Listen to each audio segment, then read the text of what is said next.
Welcome to Commonwealth Works, where today we're going to discuss syndicalism.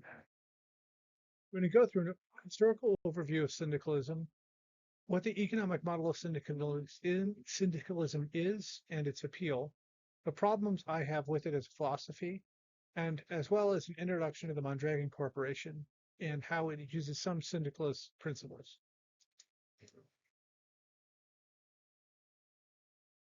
Syndicalism comes out of the late 1800s, early 1900s currents of anarchism as well as hard leftism. It's closely related to communism as a philosophy. It's not identical, but it's part of the same, it comes out of the same social currents at that time. Roundhort and Sorel shaped the syndicalist thought, linking mutualism and direct action to social organization. It advocated for union-led democracy. Some of the different strains of syndicalism lean more into democratic action versus direct action. It's against all hierarchies and democracy going down to the smallest units. The conditions that existed in much of Europe at around the turn of the 20th century, with low wages, difficult working conditions, very long working conditions, led to situations where laborers were looking for ways out, ways to gain more power and more self-determination. This led to direct action. Direct action meaning strikes, uh, worker takeovers of factories, and actions such as this. So this is more than just strikes. This would include direct violence, capture of goods, sabotage, and other actions that would foment towards the workers taking over the factories. This led to in the 1910s consolidation in Spain of their labor unions. Spain is where syndicalism saw its largest currents of power being taken. And then the expansion in the late 20s, as well all the way into the Spanish Civil War. During the Spanish Civil War, the leftist factions included many syndicalists as well. After the Spanish War, the association of syndicalism with hard leftism and communism led to oppression as well as the more criminal violent activities leading to oppression. You can see on the slide some of the major highlights here. The Charter of Amiens, which unions independence from political parties was formalized.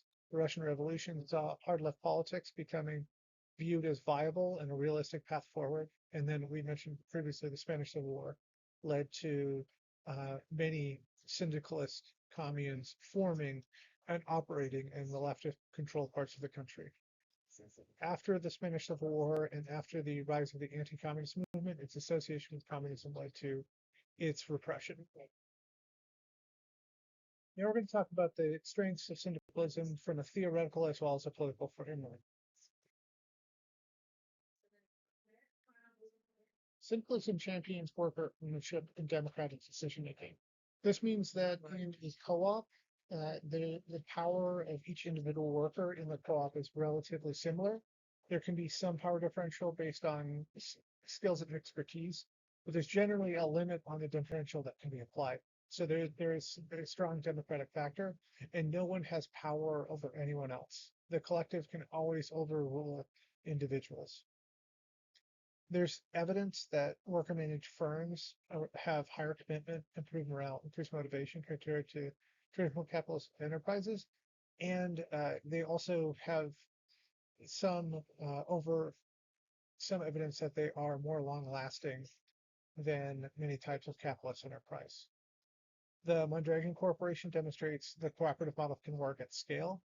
The Mondragon Corporation is a very large set of a cooperative of cooperatives that operates primarily in the Basque region in Spain. So over a 250 million people work in cooperatives worldwide. Co-ops have lots of social and sustainability benefits. Because members of a co-op are part of the community that the co-op operates out of, and they make all the decisions, they tend to make decisions that are better for the long-term health of the community. This can be environmentally or socially. The opportunity to expand co-ops, to expand to more members of the community, means that that increases engagement. It's a positive feedback loop of engagement within the community. A large weakness of the co-op model is decision making is much slower in a democratic model. This means that in the case of a co-op versus a traditional capitalist enterprise, a transformative leader is going to have a lot more trouble making rapid and decisive changes necessary when market conditions change. This means market competition can be a big problem for co-ops because their inability to rapidly change means that they can have trouble adapting to new market conditions. Now we're going to discuss the controversial methods and radical secularism at the heart of syndicalism.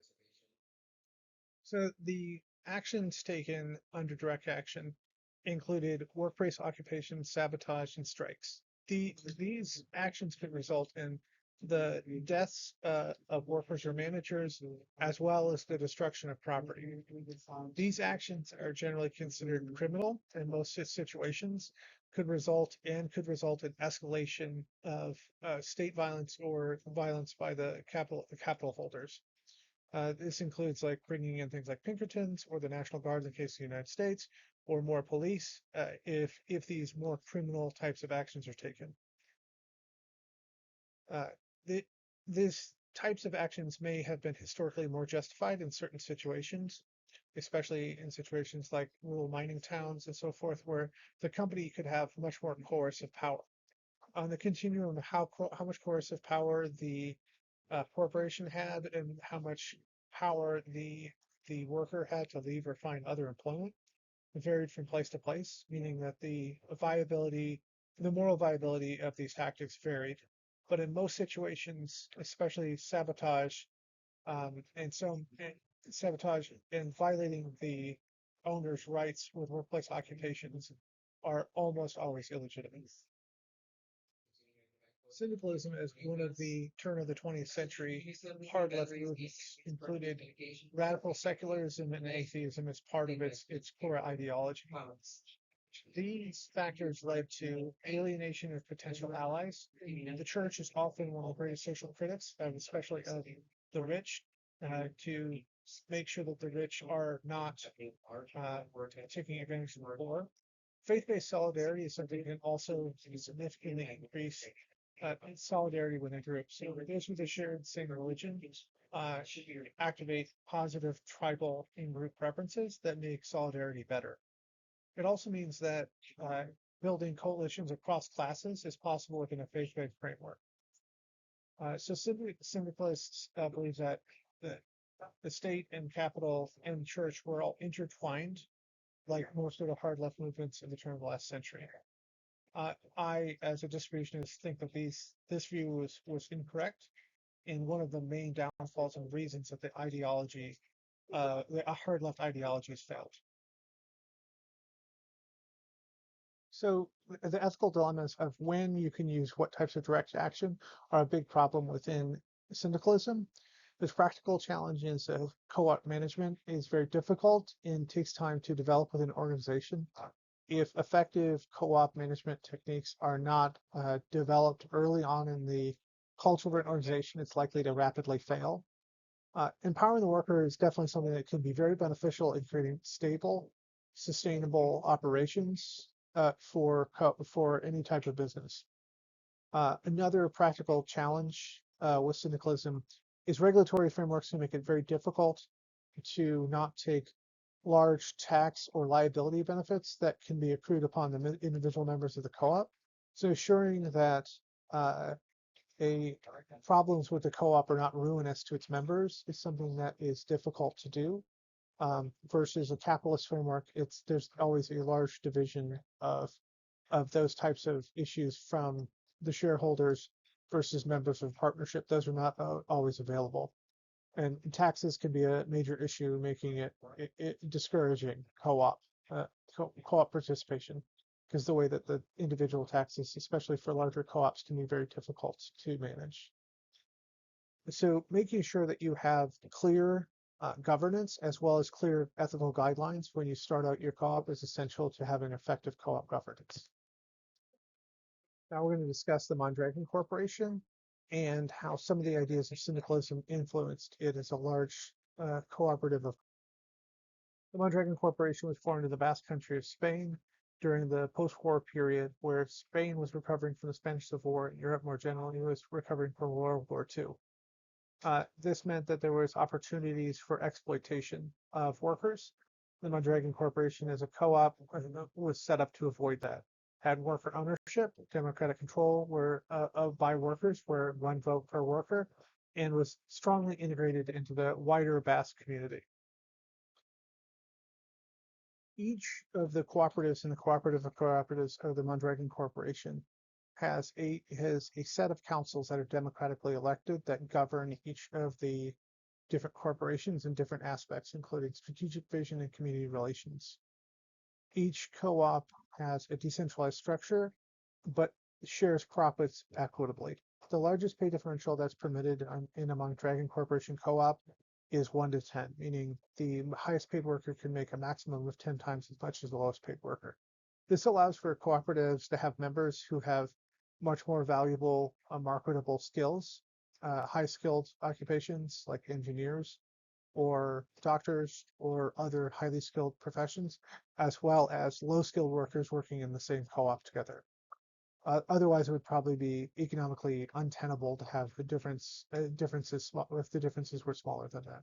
The Mondragon Corporation has between 60 and between 80 and 90 autonomous co-ops that work in many different industries and approximately 70,000 employees worldwide. 60,000 of those are working in the co-ops directly. Syndicalism's relevance to the present is that many people in the modern economy feel very alienated and disengaged from their workplaces, and the syndicalist principles of cooperative governance could alleviate many of these stresses. The tactics of syndicalism make it impractical to implement in the modern day, and quite frankly, immoral to use the tactics of syndicalism advocated for in the past, as well as the deleterious effects of the social policies of radical secularism. But today, the Mondragon Corporation and other co-ops use the cooperative model, and it is proven to be a completely viable model going forward for corporate governance.